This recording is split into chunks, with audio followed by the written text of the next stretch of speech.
அன்புள்ள கொண்டரங்கி தனசேகர் யூடியூப் சேனலை பார்த்து கொண்டிருக்கும் அன்பர்களே, குரு பயிற்சி பலன்கள் 2024 ரொம்ப பேர் எதிர்பார்த்துட்டே இருந்தீங்க. நான் அதை சொல்லிடுறேன்.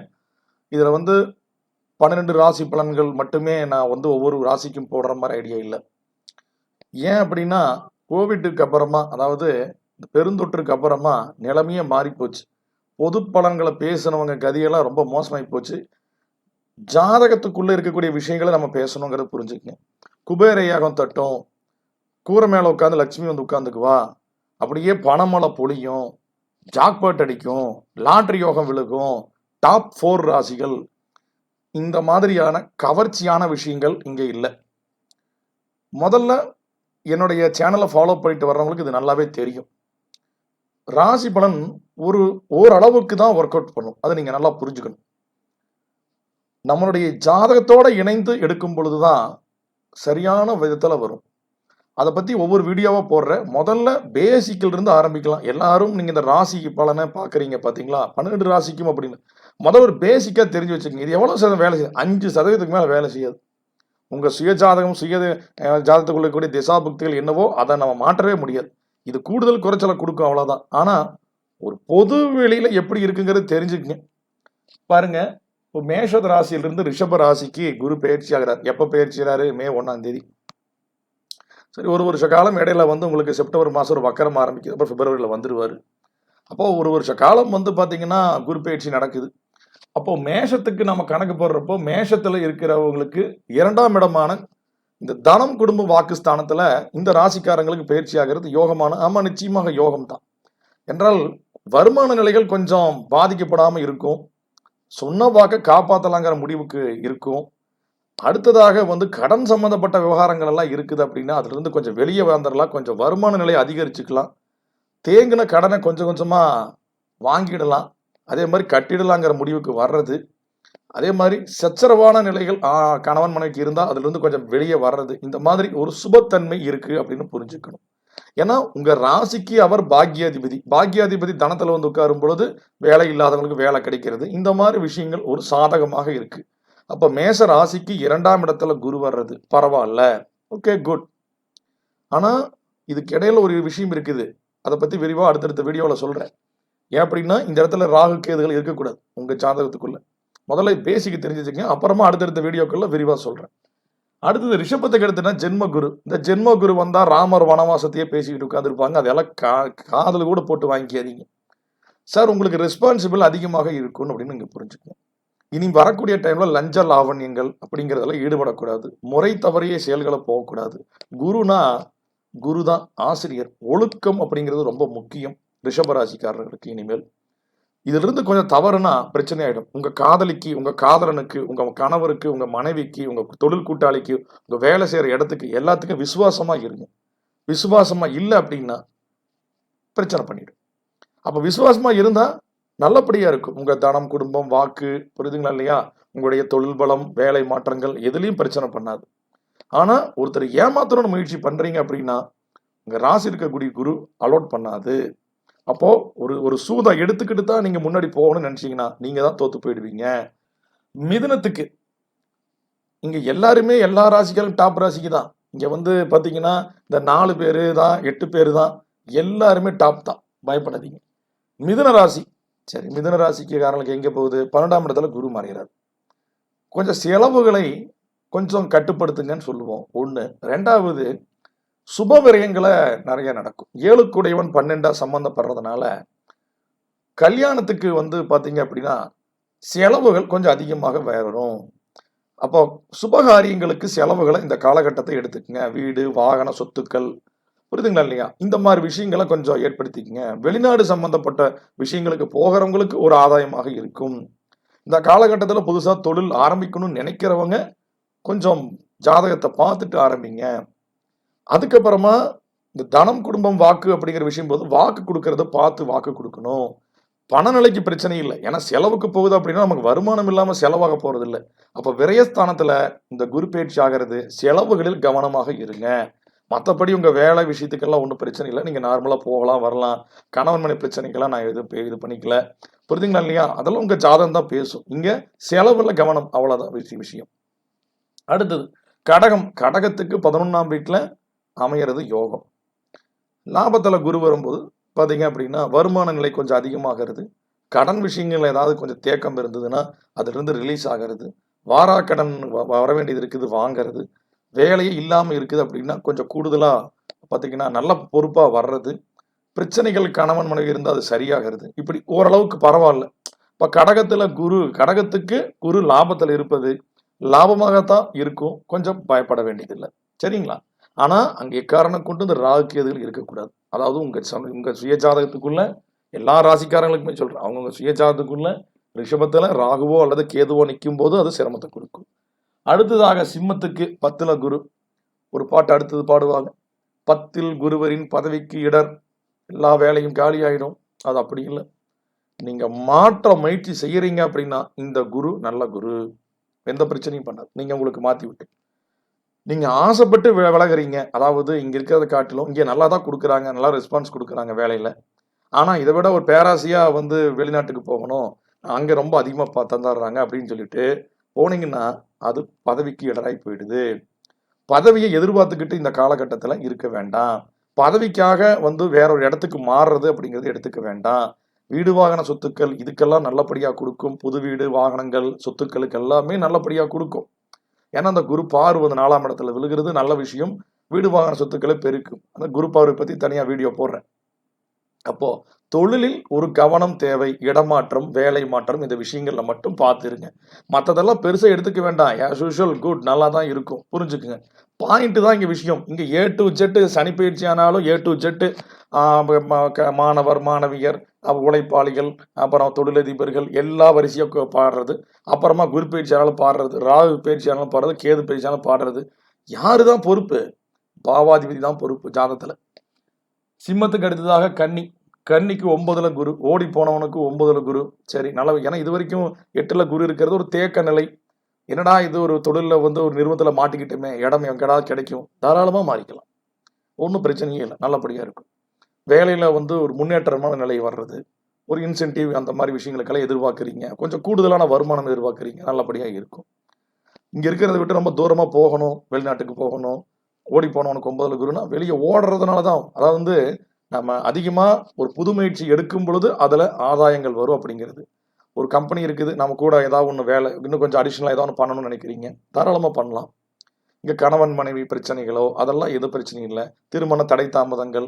இந்த திருமண தடை தாமதங்கிறது எந்த இடத்துக்குமே உங்களுக்கு வாய்ப்பு இப்ப எடுத்துக்க வேண்டாம். அது உங்க சுய ஜாதகம் தான் முடிவு பண்ணும். சரிங்களா?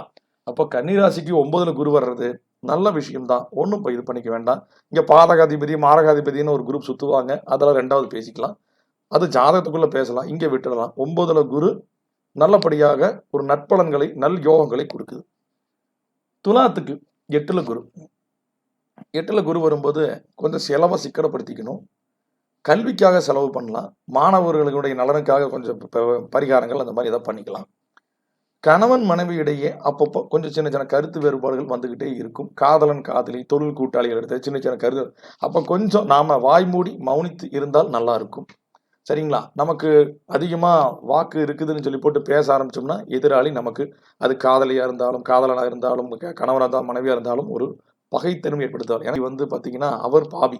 அவர் இயல்பாகவே பகை வழக்கு தான்.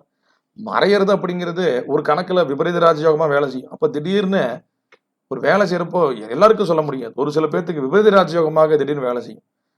அதாவது இந்த வீடு வந்து வாங்குற ஐடியாவில இருக்க மாட்டாங்க. முடிக்கிறப்ப பார்த்தீங்கன்னா வீடு வாங்கியிருப்பாங்க. வாகனம் வாங்குற ஐடியா இருக்காது. முடிக்கிறப்ப வீடு வாகனத்த வாங்கியிருப்பாங்க. இந்த மாதிரி திடீர் யோகங்களையும் ஏற்படுத்தி குடுக்கும் துலாம் ராசிக்காரர்களுக்கு. புரிஞ்சுக்கணும். விருச்சிகத்துக்கு 7ல குரு. நல்ல விஷயம். ஏன்னா உங்களுடைய யோகாதிபதி அவருதான். அவர் வந்து இதுவரைக்கும் 6ஆம் இடத்துல மறைஞ்சு 7ஆம் இடத்துக்கு போகிறது. தொழில் கூட்டாளிகளோட ஒரு இணக்கமான சூழ்நிலை. கல்யாணம் ஆகாதவங்களுக்கு இந்த குருபலம் இதுதான். கல்யாணம் ஆகிறதுக்கு ஒரு வாய்ப்புகளை உருவாக்கி குடுக்கும். கோச்சாரத்துல குரு வரக்கூடிய காலகட்டம். கணவன் மனைவியுடைய பிரச்சனைகள், கொஞ்சம் சச்சரவுகள் தீரக்கூடிய நிலை. மேலதிகாரோட தொடர்பு பிரச்சனைகள்லாம் இருக்குதுன்னா, கொஞ்சம் இப்ப பேசுனோம்னா கொஞ்சம் அட்ஜஸ்ட் ஆகும். இந்த மாதிரி ஒரு சாதகமான நிலை. நம்ம கூட்டா யார்கிட்டலாம் இருக்கிறோமோ, உறவுகளோட தொடர்பு, தொழிலில் இருக்கக்கூடிய ஆளுகளோட தொடர்பு, நண்பர்களோட எல்லா இடத்துலயும் ஒரு ஃப்ளெக்சிபிள் பண்ணி குடுக்கும் அப்படின்னு புரிஞ்சுங்க. ஆனா நாம ஆணவ போக்காக நடந்துக்கக்கூடாது விருச்சிக ராசிக்காரங்க. இத மட்டும் புரிஞ்சுக்கணும் அப்படிங்கிறது தெரிஞ்சுக்கங்க. மத்தபடி 7ல குரு இருக்கிறது நல்ல விஷயம். ஹம்ச யோகம். இதையும் கேந்திராதிபதி தோஷம்னு ஒரு குரூப் சொல்லுவாங்க. தயவு செய்து அதையும் நம்பாதீங்க. அடுத்து தனுசுக்கு 6ல குரு. இது வேணும் சொல்லலாம். முடிவுகளை இக்காரணம் கொண்டும் இந்த காலகட்டத்தில் எடுக்க வேண்டாம். ஏன்னா தனுசு ராசி அப்படின்னாவே சந்திரன் இங்கே இருப்பாருன்னு தான் அர்த்தம். ராசினாவே சந்திரன் தான். சந்திரனுக்கு 6ல குரு, குருவுக்கு 8ல சந்திரன். இது ஒரு சகட யோகமா வேலை செய்யும். அப்போ இந்த குரு பயிற்சியில ஒரு 6 மாசம் நல்லா இருக்கும், 6 மாசம் ஏற்றம், 6 மாசம் இறக்கும் அப்படின்னு இப்படி ஒரு சைக்கிளிங்கா வேலை செய்யும்னு புரிஞ்சுக்கணும். முடிவை எடுப்பதில் வந்து மற்றவங்களை கேட்டுட்டு முடிவெடுங்க. உங்க வீட்டில் இருக்கிறவங்க, பெற்றோர்கள், வாழ்க்கை துணை, புரியுதுங்களா இல்லையா? அதே மாதிரி ஜோதிடம், இந்த மாதிரி எல்லாம் முக்கிய விஷயங்கள் தான். அதுக்காக வந்து டிபார்ட்மெண்ட் ஸ்டோருக்கு சாமானம் வாங்க போறதுக்கெல்லாம் வந்து வாங்கக்கூடாது, கேட்கக்கூடாது.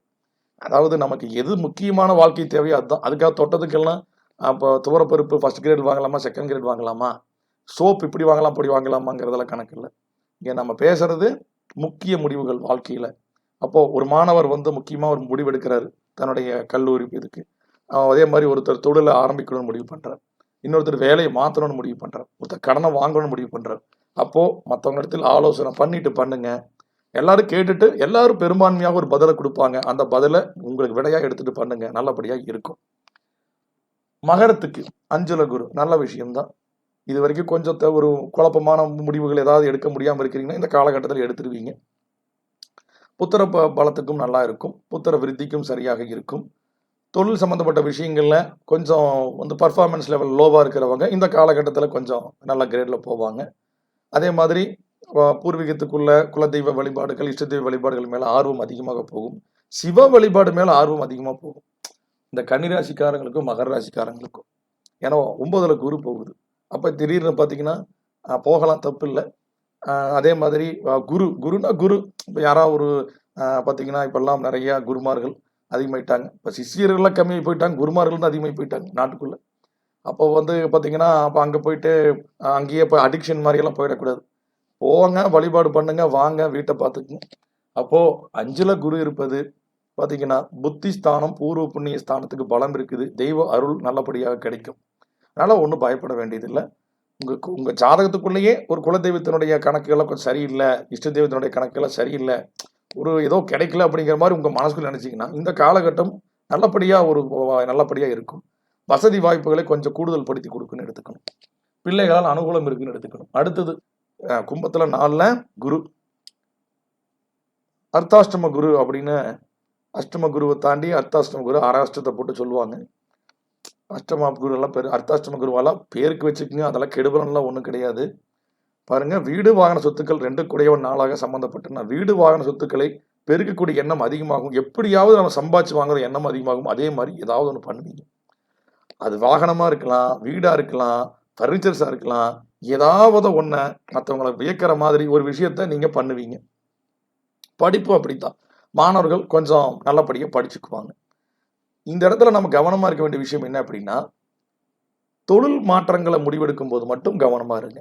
கடனை தாராளமாக வாங்கலாம், கட்டுறக்கு கெப்பாசிட்டி பட்ஜெட்டை பார்த்து வாங்கிக்கிங்க. கேட்குற இடத்துல கடன் கிடைச்சிடும், அதெல்லாம் பிரச்சனை இல்லை. அப்போ அர்த்தாஷ்டம குருவாக கும்பத்துக்கு வந்து 4ஆம் இடத்துக்கு கணக்கு பண்ணுறது அப்படிங்கிறப்போ மோசமாகலாம் எதுவும் பேச முடியாது. குட், அதெல்லாம் ஒன்றும். கேந்திரத்தில் வர்றது எப்பவுமே ராசிக்கு கேந்திரத்தில் இருப்பதும் கஜகேசரி யோகமாக பார்க்கப்படுது. குட்.